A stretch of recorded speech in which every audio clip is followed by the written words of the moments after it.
So the next thing after learning about quantum numbers and the shapes of orbitals and where they are located in space is how you fill these orbitals.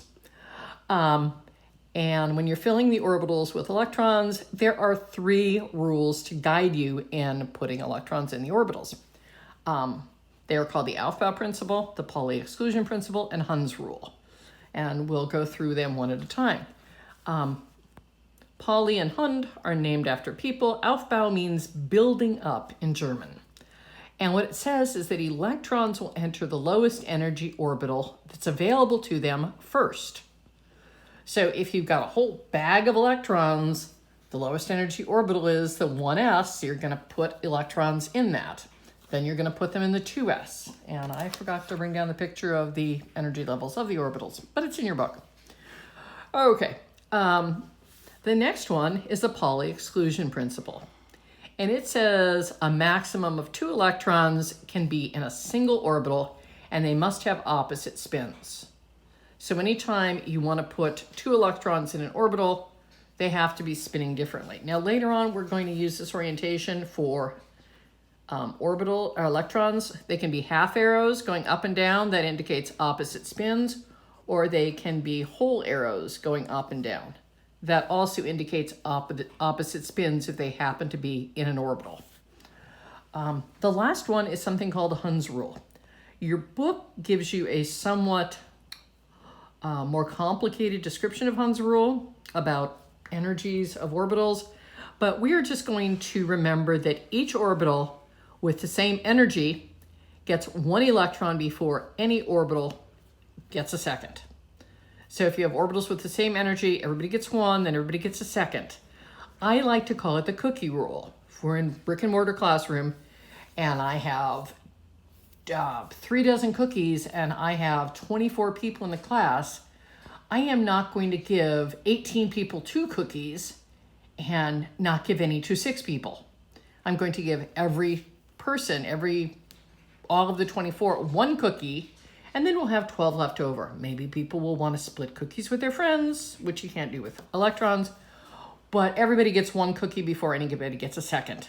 With orbitals, each orbital of a given energy gets 1 electron before any gets a second.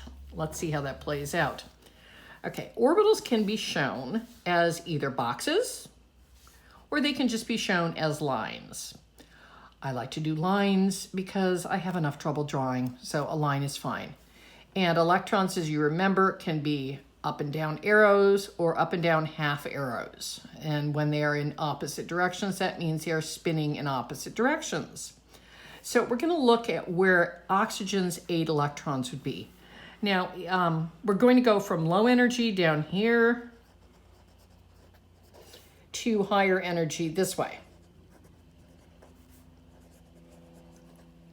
These are not all at the same energy level. This is the lowest, this is higher still. This has 1 line because there is 1 s orbital. This has 1 line because there is 1 2s orbital. And the 2 p's have 1, 2, 3 lines because the p orbitals come in sets of 3. So oxygen has 8 electrons. So according to Hund's rule, I'm going to start with the lowest energy orbital first, which is the 1s. And I'm going to put 2 electrons in that. I like to use half arrows. You don't have to. If I've used up 2, I have 6 electrons left. Okay, the Pauli exclusion principle said I had to put them in the orbital like that. I couldn't do that. I could not put them in with the same spin, or I couldn't do that. They have to be opposite. Okay, so now we're using the Aufbau principle again. I think I said Hund, but I meant Aufbau. We're going to fill the 2s orbital. It is the next highest energy. It's the next one up. Okay, so I'm going to put 2 electrons in that. They again have opposite spins. Now I'm down to 4. So far, I have not had to use Hund's rule. I've just been using Aufbau and Pauli, going from low to high, making sure the spins are opposite. I have 4 electrons left and I have 3 orbitals.